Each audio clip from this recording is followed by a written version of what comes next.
Hello, I'm Nancy Raytano-Lee. I direct the Drexel Ladder Lab and lead the Brain and Sleep Study with my colleagues Hassan Ayaz, Jamie Edgen, and Deborah Fidler. Thank you for your interest in our research. We are pleased that you would like to learn more about our study. In this video, we will tell you a bit about why we are doing this research and what's involved. We will also tell you about the research team and who to contact if you have questions.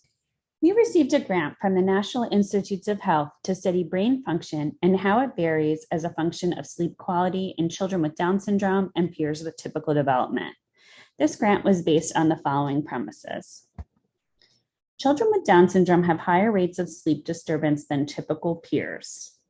Children with and without Down syndrome who have sleep problems have higher rates of learning and behavior problems. One area of learning that is particularly affected in children with and without Down syndrome who have sleep difficulties is something called executive function. You may have heard about executive function through interactions with your child's school or in the news media.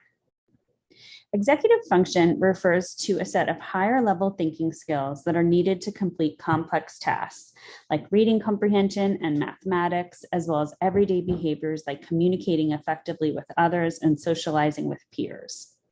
These skills are also thought to be important for helping children regulate their emotions and behavior.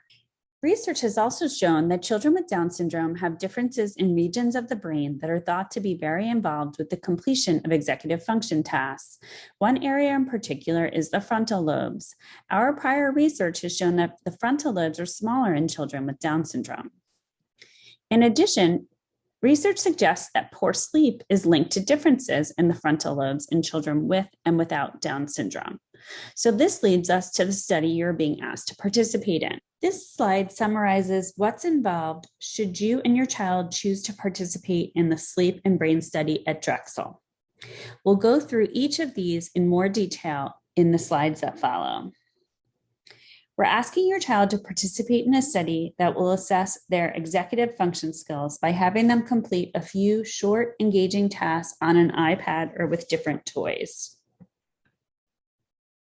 While they complete these tasks, we will be measuring their brain function with a headband that measures brain activity using different sensors to measure how infrared light interacts with the brain. This technology is referred to as functional near-infrared spectroscopy, or fNIRS for short.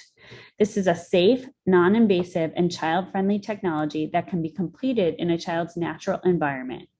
Next, I'll show a few short clips of putting the fNIRS band on and a child's completing part of a task. We're going to put this band on, okay? On your head, just flat against your forehead. That feel okay? Ready? Go. Awesome job. In addition to completing the brain function testing, we will ask your child to wear something called an ActiWatch, which measures their sleep quantity and quality. You'll see an ActiWatch pictured here on the left. It's worn on your child's wrist for 1 week. You'll see that it's much like commercially available activity monitors. We'll also ask that you record the times that your child goes to sleep and gets up using something that we refer to as a sleep diary. We end with a photo of some of our team members, and we also share some information about how to contact us. Thank you for your interest in our research. We hope to meet you soon.